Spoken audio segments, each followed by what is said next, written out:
ركز معايا في القصة دي وكملها للنهاية إن شاء الله هتعجبك.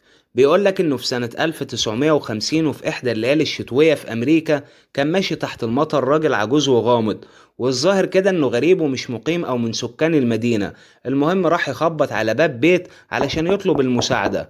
ساعتها الزوج قال مين اللي بره؟ فرد عليه العجوز وقال له افتح يا ابني الباب ما تخافش، انا شخص غريب وبطلب منك المساعدة. فتح له صاحب البيت وقعده قدام الدفاية وجاب له هدوم بدل اللي اتبلت على جسمه، وراح على طول طلع الدور اللي فوق وقال لزوجته واولاده احنا النهارده عندنا ضيف واحتمال يبات لحد الصبح، ويا ريت تجهزوا له العشاء ربما يكون جعان.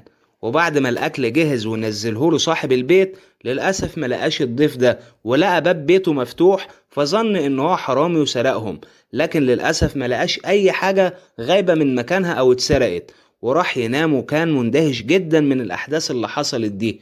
بعدها باسبوع كان بيتمشى الزوج او صاحب البيت مع احد اصدقائه في شوارع المدينه، وساعتها عينه وقعت على معرض فني عارض بعض اللوح. الغريب هنا ان هو لاحظ صورة مرسومة للراجل العجوز اللي خبط على باب بيته بالليل من حوالي اسبوع واستضافه عنده.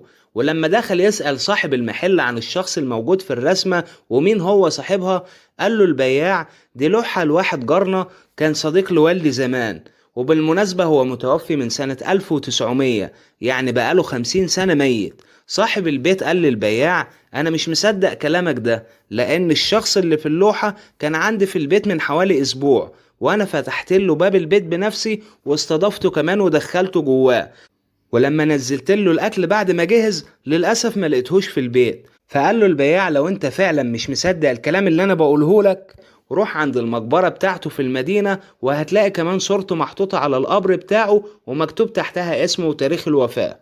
وبعد ما البياع وصف له مكان المقبرة بالتحديد وصاحب البيت راح هناك، لقى ان كلامه فعلا حقيقي، وكان في قمة الذهول اول ما شاف صورة العجوز وتاريخ الوفاة على المقبرة. وبكده القصة انتهت. قول لنا في التعليقات لو انت مكان الزوج او صاحب البيت كنت هتتصرف ازاي،